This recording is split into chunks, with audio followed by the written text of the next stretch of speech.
Assalamualaikum, bertemu dalam sesi refleksi terbimbing. Ibu Bapak calon guru penggerak, kita berada pada sesi kita merefleksikan kembali terkait pengambilan keputusan yang pernah kita lakukan. Ibu Bapak, bagaimana kita mengambil sebuah keputusan terbaik dengan dikaitkan dengan konsep-konsep yang sudah kita pahami sebelumnya. Marilah kita saksikan video bersama refleksi terbimbing bersama saya, Wahyu Tri Anita, JGP 4 Angkatan 4 Kabupaten Sidoarjo. Sejauh mana konsep-konsep yang sudah saya pelajari dalam modul ini? Yang pertama, ada strategi yang menarik, yakni 439. 4 dimaksudkan adalah 4 paradigma yang terjadi pada situasi dilematika. Di antaranya, individu lawan masyarakat. Yang kedua, rasa keadilan melawan rasa kasihan. Ketiga, kebenaran melawan kesetiaan. Dan keempat, jangka pendek melawan jangka panjang. Serta kita juga mengenal 3 prinsip pengambilan keputusan. Yang pertama adalah berpikir berbasis hasil akhir. Kedua, berpikir berbasis peraturan. Dan ketiga, berpikir berbasis rasa peduli. Dan yang tidak kalah menarik adalah ada 9 langkah dalam mengambil sebuah keputusan. Dan satu hal yang unik, dalam mengambil sebuah keputusan, kita juga harus melakukan sebuah pengujian benar atau salah. Di antaranya uji legalitas, uji intuisi, dan uji regulasi. Dari beberapa langkah tersebut kita akan bisa menentukan apakah kasus dan masalah dilematik yang kita hadapi termasuk dilema etika maupun bujukan moral. Pengalaman pribadi ketika saya harus mengambil keputusan dalam kondisi dilema etika, di mana saat ini saya menjabat sebagai seorang guru sekaligus sebagai wakil urusan kurikulum. Ketika melakukan sebuah asesmen atau penilaian harus mengaitkan atau terkait regulasi yang ada sekarang tentang KKN. Padahal dalam instruksi Permendikbud nomor 23 2016, murid akan dinyatakan naik apabila sudah menuntaskan nilai sesuai dengan KKM atau di atasnya. Sehingga saya sebagai seorang kurikulum menginstruksikan kepada rekan kerja saya untuk memberikan nilai sesuai standar yang ada. Hal ini bertentangan dengan integritas dan nilai seorang guru yang sudah memberikan nilai sesuai prosedur namun tidak sesuai dengan standar yang ada. Yang terlibat di antaranya adalah kepala sekolah, saya sendiri sebagai wakil kurikulum, kemudian guru-guru, murid, orang tua murid, dan tentunya masyarakat di lingkungan. Apa fakta-fakta yang terdapat? Yang pertama, ibu bapak, seorang guru tentunya akan terganggu ketika harus memberikan penilaian yang tidak sesuai kondisi, namun harus menyesuaikan dengan standar yang ada. Yang kedua, adanya sebuah regulasi atau aturan tentang standar penilaian tentang KKN. Dan ketiga, tentang aturan sekolah untuk bisa menaikkan murid-muridnya. Kemudian karena kita juga dari pihak swasta, sehingga berpihak dan peduli kepada murid untuk bisa menaikkan murid-murid kita. Memang dalam kasus ini tidak ada pelanggaran hukum yang ada. Namun secara regulasi dan kode etik guru memang ada semacam rasa tidak nyaman ketika kita harus dipaksa sesuai standar yang diinginkan. Dan tentunya mungkin ada sedikit tidak nyaman apabila ini juga dipublikasikan kepada khalayak umum. Bahkan panutan atau stakeholder juga menginstruksikan untuk memberikan penilaian sesuai standar yang ada. Paradigma yang kita ambil dalam dilema etika adalah paradigma individu melawan masyarakat. Karena kita sebagai seorang guru harus melawan ketentuan besar atau masyarakat yang besar di sekolah, tentunya dalam hal penilaian. Prinsip yang kita gunakan adalah berbasis peraturan. Dan yang langkah ketujuh Adakah sebuah penyelesaian kreatif yang terfikirkan? Sebenarnya tidak. Seorang guru tidak harus langsung memberikan nilai sesuai standar yang ada, tapi harus memperbaiki pola pembelajarannya, kemudian memberikan remedial atau pengayaan kepada murid-murid kita, sehingga apa yang diperoleh murid sesuai dengan kondisi yang ada. Apakah keputusan yang Anda lakukan yakni tetap mengikuti regulasi yang terkait dengan memberikan nilai sesuai standar yang ada? Dengan cara ini diharapkan akan memberikan sebuah kebijakan yang baik, kebijakan yang dirasa diperlukan oleh murid-murid kita, oleh guru-guru kita dan masyarakat, tentunya untuk pengembangan sekolah kita. Sebelum mempelajari modul ini, tentunya pernah saya mengambil sebuah keputusan.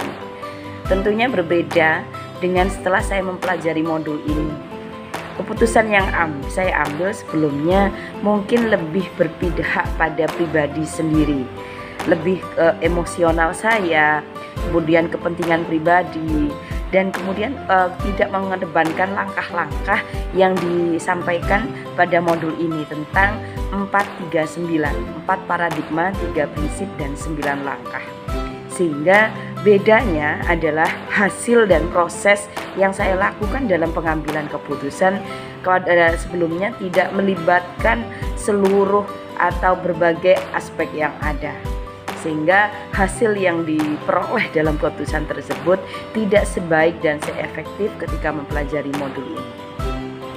Dampak setelah mempelajari modul ini, saya lebih memahami sebagai seorang pemimpin pembelajaran, saya harus bisa mengambil sebuah keputusan yang tidak tergesa-gesa.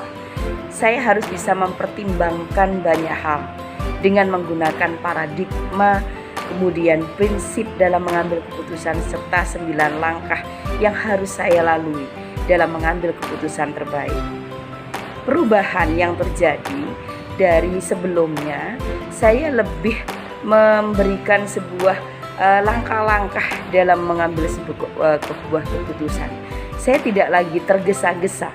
Yang dulunya mungkin saya mengambil sebuah keputusan itu berdasarkan rasa emosional saya, kepentingan pribadi saya, atau berdasarkan feeling pribadi saya, sehingga keputusan yang saya ambil sebelumnya tidak begitu baik dan efektif untuk diri saya dan lingkungan di sekitar saya.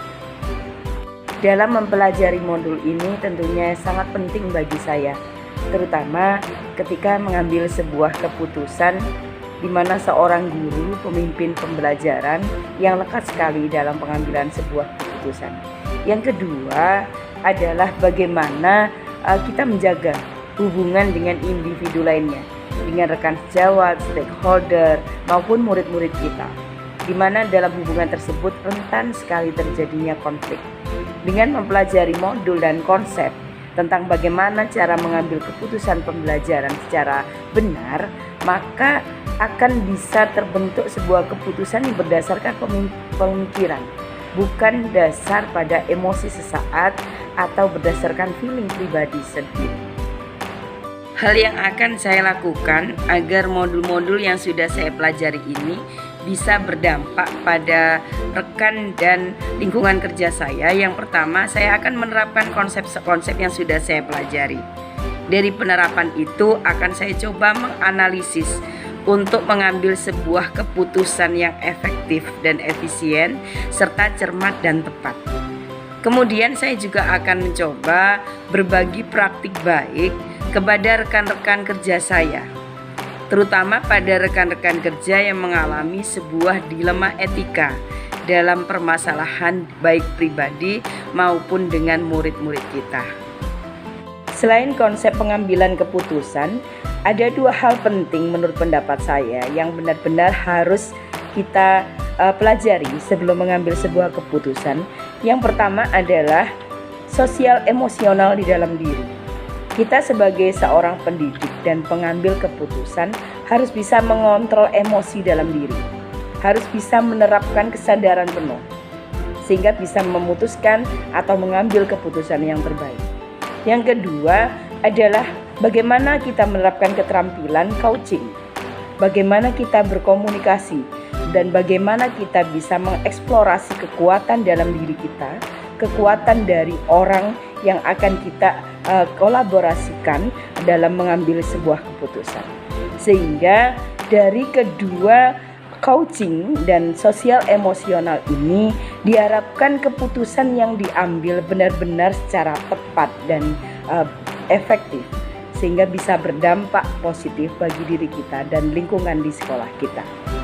Sebagai seorang dari keturunan Jawa, tentunya lekat sekali dengan nilai-nilai kebajikan yang ditanamkan dalam diri saya, terutama dari orang tua saya. Yang paling melekat dalam diri saya ketika orang tua saya berkata, "Ajining diri saka ing latih." Artinya, seorang manusia harus bisa menjaga lisannya, bagaimana dia harus bisa berkomunikasi secara sopan santun dengan orang-orang di sekitarnya. Yang kedua, ajining rogo saka busono. Maksudnya, seorang manusia harus bisa menjaga penampilannya agar bisa disegani dan dihargai oleh lingkungan sekitar. Bagaimana kita berbusana secara sopan dan santun dalam situasi dan kondisi. Kemudian yang ketiga adalah ajining awak saka tumindak.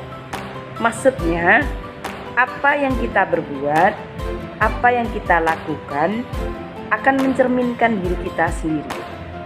Maka dari itu ibu bapak, guru penggerak, dengan ada nilai-nilai kebajikan ini memberikan energi positif bagi saya bagaimana mengambil sebuah keputusan berdasarkan pemikiran ajining diri saka ing lati, ajining rogo saka busono, dan ajining awak saka tumindak. Maka kita harus berpikir dulu, mengambil langkah-langkah dulu, tidak ceroboh dan tidak tergesa-gesa, sehingga bisa menghasilkan keputusan yang terbaik.